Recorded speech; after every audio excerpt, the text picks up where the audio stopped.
मदरसा के नए पाठ्यक्रम में जुड़ेगा ऑपरेशन सिंदूर। भारतीय सेना की वीरता और देश के प्रति समर्पण की प्रेरणा दी जाएगी। उत्तराखंड सरकार का ऐतिहासिक फैसला। जी हां, उत्तराखंड में नए पाठ्यक्रम में ऑपरेशन सिंदूर पर एक पूरा अध्याय जोड़ा जाएगा, जिसमें भारतीय सेना की वीरता और देश के प्रति समर्पण की प्रेरणादायक कहानी होगी।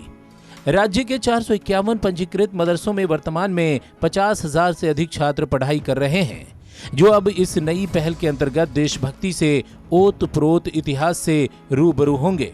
सरकार का यह कदम राष्ट्रवाद और सैन्य गौरव को शिक्षा से जोड़ने की दिशा में एक महत्वपूर्ण प्रयास माना जा रहा है। ऑपरेशन सिंदूर के तहत भारतीय सेना ने तबाह किए आतंकी ठिकाने। भारत ने आतंकवाद के खिलाफ अपने रुख को एक बार फिर दुनिया के सामने स्पष्ट करते हुए 6 और 7 मई की दरमियानी रात को एक साहसिक सैन्य अभियान ऑपरेशन सिंदूर को अंजाम दिया था। इस ऑपरेशन के तहत भारतीय वायुसेना ने पाकिस्तान और पाकिस्तान अधिकृत कश्मीर के कुल 9 ठिकानों पर सटीक हवाई हमले किए थे। ये सभी ठिकाने जैश ए मोहम्मद, लश्कर ए तैयबा और हिजबुल मुजाहिदीन जैसे भारत विरोधी आतंकवादी संगठनों से जुड़े थे। इस सुनियोजित और रणनीतिक कार्रवाई में 100 से अधिक आतंकवादियों को मार गिराया गया।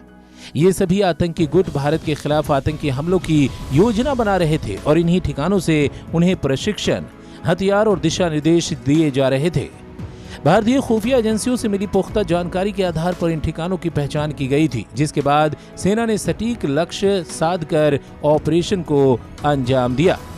भारत के सैन्य इतिहास में गौरवपूर्ण अध्याय के रूप में दर्ज होगा ऑपरेशन सिंदूर। ऑपरेशन सिंदूर की सबसे खास बात यह रही है कि इस पूरे अभियान में भारत ने सिर्फ और सिर्फ आतंकी अड्डों को ही निशाना बनाया।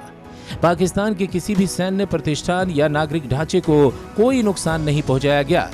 ये ऑपरेशन न केवल भारतीय सेना की तकनीकी दक्षता और सटीकता का उदाहरण है, बल्कि ये भी दर्शाता है कि भारत अब आतंकवाद के खिलाफ नो टॉलरेंस नीति पर पूरी मजबूती से कायम है। ऑपरेशन सिंदूर भारत के सैन्य इतिहास में एक और गौरवपूर्ण अध्याय के रूप में दर्ज हो गया है। इस अध्याय के बारे में उत्तराखंड के मदरसों के छात्र विस्तार से पढ़ेंगे। अब आइए आपको बताते हैं कि उत्तराखंड में कितने मदरसे हैं। एक रिपोर्ट की माने तो सरकारी आंकड़ों के मुताबिक राज्य में 451 मदरसे मदरसा शिक्षा परिषद यानी मदरसा बोर्ड से पंजीकृत हैं, लेकिन करीब 500 मदरसे बिना पंजीकरण के चल रहे हैं।